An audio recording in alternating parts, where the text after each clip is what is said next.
must now take action to answer the questions surrounding this issue and make recommendation for action. Those questions include, but are not limited to, the following. When was the allegation against Senator Tony Navarrete first made? To whom? And what steps have been taken to correct this issue? Have there been any other similar accusations made regarding Senator Tony Navarrete, to include sexual harassment of a coworker or a subordinate? If so, who was made aware of that allegation and what steps were taken to rectify the situation? Was any person at the Arizona State Capitol or in any other governmental agency in the state of Arizona aware of any accusation of a sexual nature leveled against Senator Tony Navarrete? If so, who were they? When were they made aware of this situation, and what actions did they take to rectify the situation? And finally, to what extent has Senator Tony Navarrete used state resources to advance the effort to expose minors under the age of 12 to sexual content, to include such contents in the public school system? If these accusations are found to be factual regarding Senator Tony Navarrete, the Ethics Committee must take appropriate measures, including but not limited to issuing a recommendation to the governor's office to call a special session in order to vote for expulsion of Senator Tony Navarrete. It is incumbent upon us as lawmakers to comb through every law and policy that allowed for the failure of the system that brought about these heinous crimes against our most vulnerable Arizonans. This year we passed Senate Bill 1660 that requires foster children be provided resources on how to recognize abuse and to disclose it safely. Although the bill is not yet in effect, it is my hope that the Department of Child Safety will implement this policy immediately. I believe we can further fortify this new law to include penalties for not providing our children who have found themselves in the system with the tools they need to remain safe. Today, parents around Arizona join me who are dismayed, as myself, as we look retrospectively at the efforts of Senator Tony Navarrete in implementing sexual education material in the earliest grades of public school. As a mother myself, I am outraged that we have come to a place where exposing children to sexuality has become a sanctioned part of the young educational experience. I am grateful to lawmakers like Senator Nancy Bartow who have fought continuously to preserve the innocence of our youngest by introducing Senate Bill 1456, which prohibited a school district or a charter school from providing sexual instruction, including instruction on AIDS and HIV, to pupils below grade 5. After it was vetoed, she did not give up and brought it back in HB 2035, and it was enacted this year as well. This common sense policy making was vehemently opposed by Senator Tony Navarrete on May 13th of this year in the Senate Health and Human Services Committee, and naturally raises many questions about his motives in light of last week's development. I want to reiterate that Arizona should have a zero-tolerance policy when it comes to sexual exploitation. I have been asked by one reporter already today as to whether or not I am acting from a political posture in hopes to bring the legislature back into special session in order to address other issues. Let me be clear. I, at no time, have asked the governor to make this special session a multi-topic endeavor. I know well to remove one member of the body does not reduce the necessary votes to pass any other resolution or bill. The question angered me, and I reject the notion with every fiber of my being. I strongly emphasize that my sole purpose for filing today's ethics complaint is strictly rooted in my protective nature towards Arizona's children. As any caring mother would, I am acting swiftly to send the message that not one day should pass by without addressing this horrific issue head on.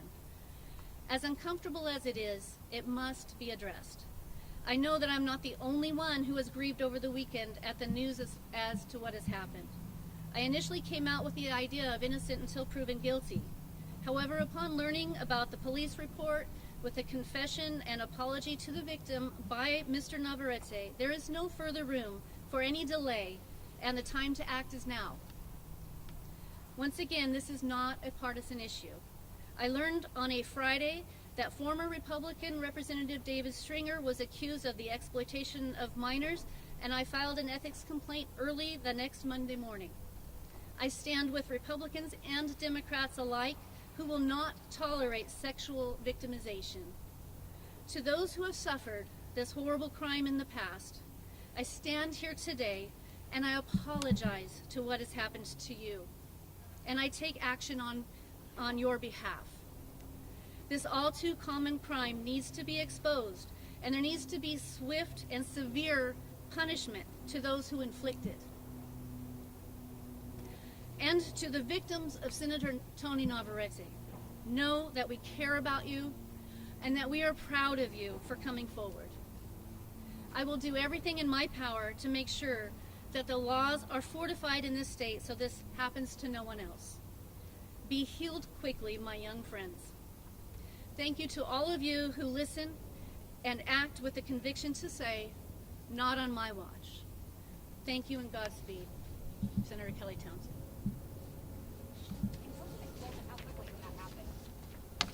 The governor can call special session, and we can come in and vote the same day.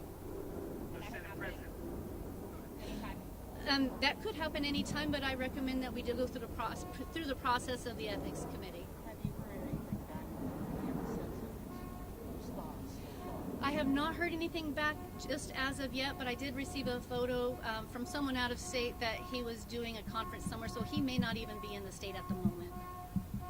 Does Senate President Fan approve of a special session? We'll have to ask Senator President Fan. I know she has come out and asked for his resignation. And I personally, like I said, as a mother, I am not willing to wait for that. I don't think someone with these types of accusations and taped confession deserve a single day longer in the Arizona legislature. And I hope that we move swiftly to get this taken care of. Senator, why are you tying these charges against him to legislation that you supported in the past? Why do you think The reason I'm tying those is because I have received information from parents, their concerns about this effort on his part to put sexuality and those types of things in early grades of school. And with this revelation, it has caused them concern. And to those who are concerned with the motivations of those people pushing this at such a young age of innocence, it has just deepened their concern, and they want to make that statement that sexual exploitation of a child is not tolerated, and they want their children protected. What kind about of learning materials? about sex at a young age makes them act like not ready. I did not say that.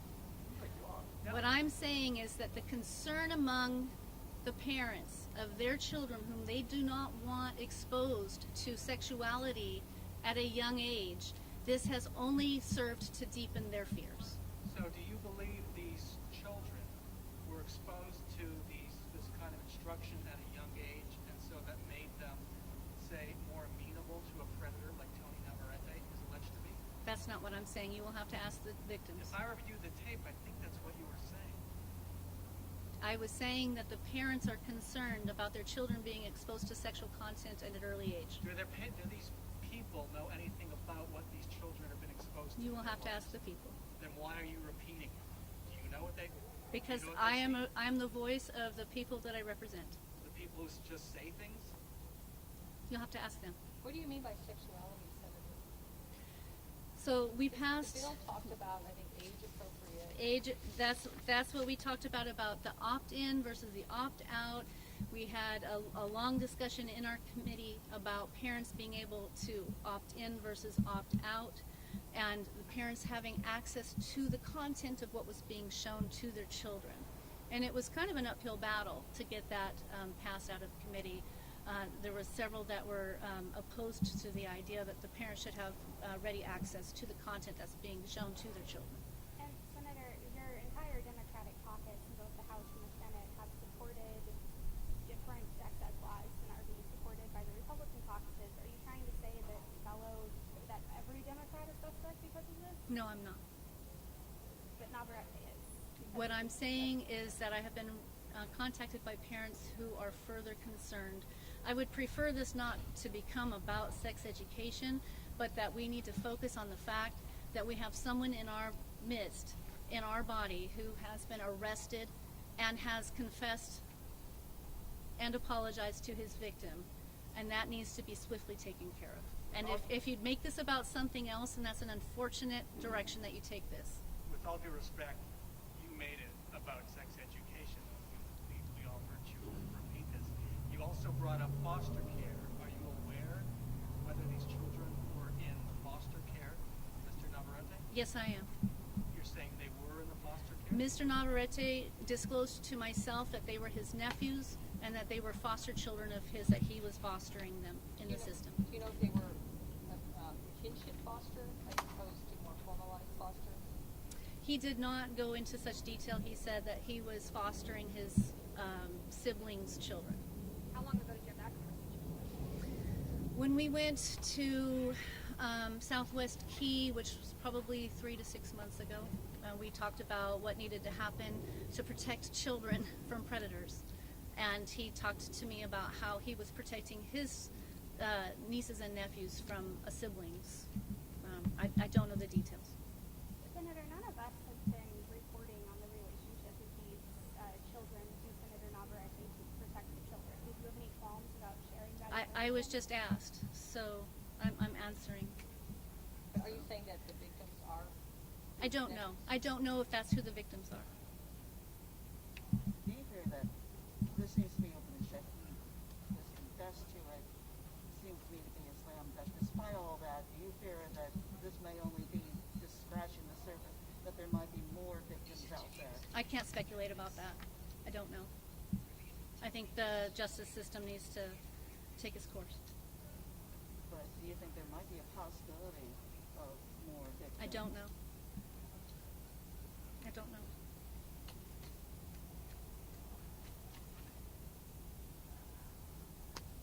Okay, thank you. Thank you.